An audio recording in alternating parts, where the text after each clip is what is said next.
एक रात जब ब्रायन विच सो रहे थे, अचानक से उनकी नींद टूटी और वो एकदम चौकन्ने से हो गए। उन्हें कैथरीन का चेहरा दिखाई दिया, जो वास्तविक चेहरा है कैथरीन का, उससे बड़ा दिखाई दे रहा था।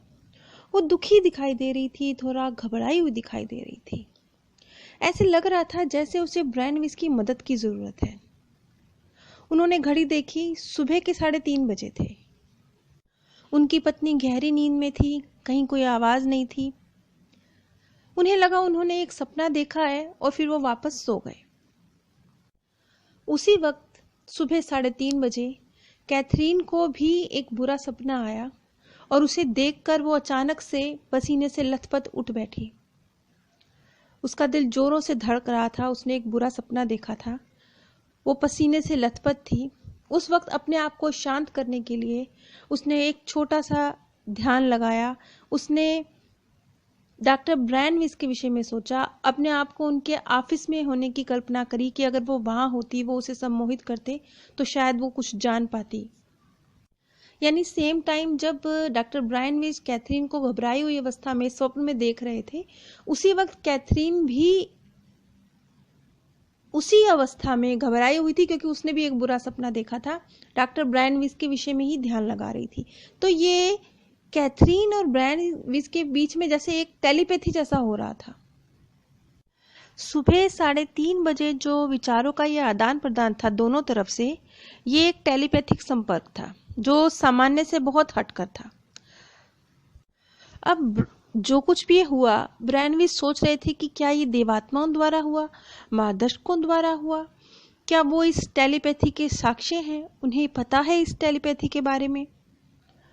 अगली मुलाकात में कैथरीन बहुत जल्दी ही सम्मोहन की गहराई में चली गई और अगले सेशन में जो उसने देखा, उसने एक बड़ा सा बादल देखा, धुएं का एक बड़ा सा बादल। वो तेजी से आया और चला गया। उसकी सांस तेजी से चल रही थी। वो ऐसे लग रहा था कि बहुत डरी हुई है। डॉक्टर ब्रायन विच भी घबरा गए। वो एक बम धमाका देख रही थी और शायद वो भविष्य देख रही थी। जब ब्रायन विच ने उससे पूछा कि क्या बम धमाके जैसा कुछ, तो उसने कहा, मुझे नहीं पता। तो तुम घबरा क्यों गई? ये सब अचानक हुआ। बस बादल, धुएं से भरे बादल, एक बड़ा सा बादल आया और तेजी से चला गया। तुम सेफ हो? क्या तुम उसके पास जा सकती हो? मैं नहीं जाना चाहती, उसने साफ आवाज में जवाब दिया। तुम इतना क्यों घबरा रही हो? उसने कहा, मुझे लग रहा है कि यहाँ कोई रासायनिक पदार्थ भरा है और जब हम इसके आसपास होते हैं तो सांस लेना मुश्किल हो जाता है। और वो ऐसे कर रही थी जैसे वो सांस नहीं ले पा रही हो। क्या ये गैस की तरह है? मैं यही सोच रही हूं। ये एक बड़े कुकुरमुत्ते की तरह है, एक सफेद कुकुरमुत्ता। पर ये बम नहीं है, ये कोई परमाणु बम नहीं है, ना ही इस तरह की कोई चीज है। मेरे ख्याल से ये एक ज्वालामुखी है या उसके जैसा ही कुछ और। लेकिन ये बहुत डरावना है। मुझे सांस लेने में मुश्किल हो रही है। हवा धूल से भरी है। मैं यहाँ नहीं रहना चाहती। धीरे धीरे करके उसकी सांसें थोड़ा नियमित सी होने लगी। वो इस भयानक सीन से दूर जाती जा रही थी और जैसे जैसे वो इस सीन से दूर निकलती जा रही थी, वो शांत होती जा रही थी। क्या अब सांस लेना आसान है? हाँ, अब है। अच्छा, अब तुम क्या देख रही हो? कुछ नहीं, मैं एक नेकलेस देख रही हूँ। एक नेकलेस जो किसी के गले में है। वो नीला है, चांदी का रंग, और उसके अंदर एक नील मणि। उसके नीचे नगीने भी लगे हैं। क्या उस मणि के ऊपर भी कुछ है? नहीं, वो पारदर्शी है, उसके आर पार देखा जा सकता है। एक औरत, उसके बाल काले हैं, उसने नीले रंग की टोपी पहनी है, एक बड़ा सा पंख लगा है उसकी टोपी पर, उसने मखमल की पोशाक पहनी है। क्या तुम उस औरत को जानती हो? नहीं। क्या तुम वहां हो? क्या तुम ही वो औरत हो? मुझे नहीं पता, लेकिन तुम उसे देख सकती हो। हाँ, लेकिन मैं वो औरत नहीं हूं। वो औरत अपनी उम्र के चौथे दशक में थी, लेकिन अपनी उम्र से बड़ी लगती थी। क्या वो औरत कुछ कर रही है? नहीं, वो बस एक मेज के पास खड़ी है। उस मेज पर सफेद रंग की एक सेंट की शीशी रखी है और उस पर हरे रंग के फूल बने हैं। वहां एक ब्रश भी है और चांदी की कंघी भी। वो बहुत डिटेल में बता रही थी। क्या वो कोई कमरा है? हाँ, वो उसका कमरा है। 4 खंभों वाला एक भूरे रंग का पलंग भी है। मेज पर एक सुराही है। इस कमरे में एक भी तस्वीर नहीं है। हाँ, लेकिन गहरे रंग के पर्दे हैं। क्या वहां कोई और भी है? नहीं। उस औरत का तुम्हारे साथ क्या रिलेशन है? मैं उसकी सेवा करती हूं। यानी एक बार फिर कैथरीन अपने आप को नौकर के रूप में देख रही थी। क्या तुम उसके साथ बहुत लंबे वक्त से हो? नहीं, कुछ महीनों से। क्या तुम्हें वो हार पसंद है? हाँ, और वो औरत भी बहुत खूबसूरत है। क्या तुमने कभी वो हार पहना है? नहीं। जिस तरीके से कैथरीन जवाब दे रही थी, उसको देख के लगता था कि वो एक फिर से एक छोटी उम्र के बच्चे के रूप में ही है। वो बहुत बड़ी उम्र की नहीं है, क्योंकि वो बहुत छोटे छोटे जवाब दे रही थी। जब ब्रैनविज ने उससे पूछा कि तुम्हारी उम्र कितनी है, उसका जवाब था 13-14 के आसपास। तुमने अपने परिवार को क्यों छोड़ दिया है? मैंने उन्हें नहीं छोड़ा। ठीक है। क्या तुम काम करने के बाद अपने घर वापस जाती हो? हाँ। क्या तुम्हारा परिवार तुम्हारे आसपास ही रहते हैं? हाँ, काफी पास। हम गरीब हैं, काम करना हमारे लिए जरूरी है। क्या तुम उस औरत का नाम जानती हो? बेलिंडा। क्या वो तुम्हारे साथ अच्छा व्यवहार करती है? हाँ। क्या तुम उसके पास अच्छे से काम करती हो? काम ज्यादा थकाने वाला नहीं है। अब तुम कहाँ हो? दूसरे कमरे में। वहां काले रंग के कपड़े से ढकी एक मेज है और वहां फिर एक बार सेंट की बहुत तेज खुशबू आ रही है। क्या ये सेंट तुम्हारी मालकिन का है? वो इसका बहुत ज्यादा इस्तेमाल करती है। नहीं, लेकिन ये एक दूसरा कमरा है, मैं किसी और कमरे में हूं। ये किसका कमरा है? ये किसी इस सांवले रंग की औरत का कमरा है। सांवली? क्या तुम उसे देख सकती हो? उसने सिर को ढका हुआ है किसी शाल से।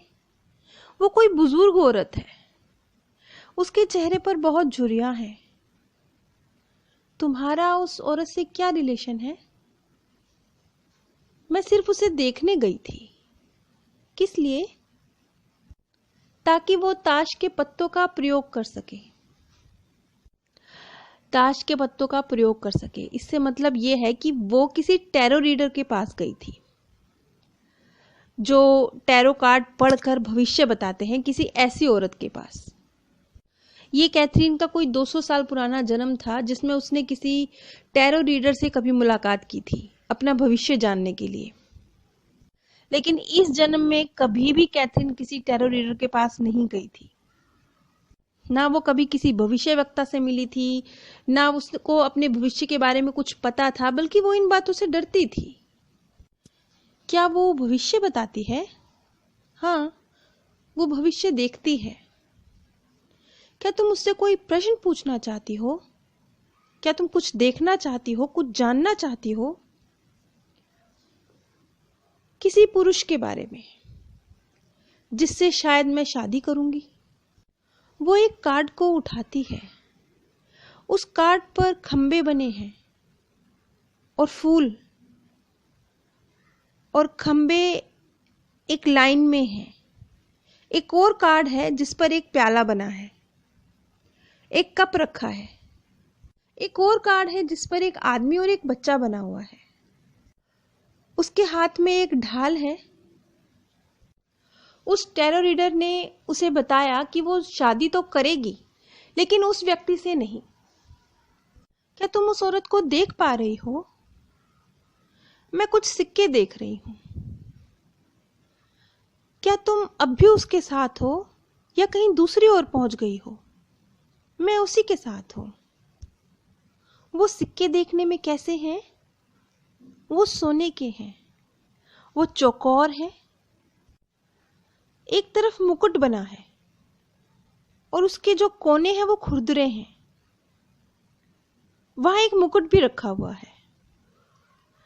देखो, अगर इन सिक्कों के ऊपर कुछ लिखा है, कोई साल लिखा है, कुछ जो तुम पढ़ सकती हो,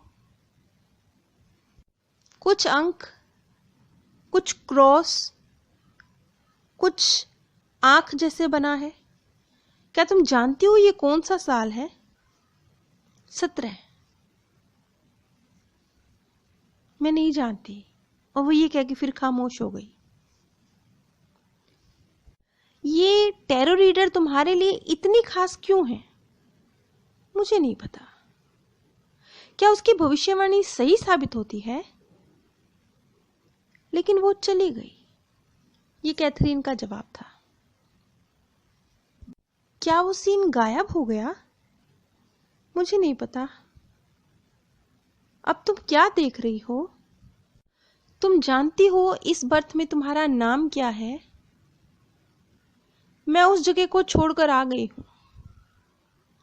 उसने बिना नाम बताए, बिना अधिक कुछ भी बताए उस बर्थ को छोड़ दिया। एक्चुअली इतने सेशन होने के बाद अब कैथरीन को निर्देशों की ज़्यादा ज़रूरत नहीं पड़ती थी। वो खुद ही काफ़ी कुछ कर लेती थी। जैसे कि यहाँ पर उसके लिए ज़रूरी नहीं था कि वो मृत्यु का एक्सपीरियंस करे, तो उसने मृत्यु का एक्सपीरियंस करा ही नहीं। वो उस बर्थ को बहुत जल्दी, बहुत कम में छोड़कर आ गई। अपना नाम तक उसने नहीं बताया। शायद ये बर्थ उसके लिए कुछ बहुत महत्वपूर्ण नहीं रहा होगा, इस वजह से उसने कुछ बहुत डिटेल में नहीं बताया। अब यहाँ पर देखिए, कैथरीन ने खुद ही, उसके अवचेतन मन ने ये फैसला लिया कि बस इतनी ही जानकारी। ना वो अपने मृत्यु के दृश्यों तक गई, ना उसने इस जन्म के विषय में कुछ खास बताया। बस कम शब्दों में इतना सा बताकर वो शांत हो गई। और इस बर्थ की ज्यादा कोई उसे जानकारी रही भी नहीं, सिर्फ इसके कि वो कभी किसी पुरुष से शादी करने को लेकर किसी टैरो रीडर के पास गई थी। सिर्फ इतना सा ही एक दृश्य उसने देखा। तुम अब क्या देख रही हो? क्या तुम आराम कर रही हो? हाँ, बहुत अलग अलग रंगों के रतन हैं। रतन? हाँ, लेकिन वो असल में रोशनियां हैं जो रत्नों जैसी लग रही हैं। वो फिर थोड़ी देर के लिए खामोश हो गई। फिर उसने बहुत धीरे से लेकिन बहुत स्पष्ट आवाज में कहा, बहुत सारे विचार और शब्द हवा में उड़ रहे हैं। ये सब सह अस्तित्व और सामंजस्य के बारे में, जीवन का संतुलन। उसके ये शब्द सुनकर एक बार फिर ब्रायनविच समझ गए कि अब देवात्माएं आसपास हैं। ये शब्द कैथरीन के नहीं हैं। एक बार फिर देवात्माओं द्वारा भविष्य में जो विनाश होने वाला है उसके विषय में आगाह किया गया, उसके बारे में बताया गया। और बताया गया कि मानव जाति खुद को ही नष्ट कर लेगी, और वो किस तरीके से। जो मैसेज मार्गदर्शकों द्वारा दिए गए उनका डिटेल में वर्णन मैं अगली कड़ी में करूंगी। आप सभी पर परमात्म सौंदर्य, प्रेम और आनंद सदैव बरसता रहे। आप सभी दिव्य परम धाम में स्थान प्राप्त करें।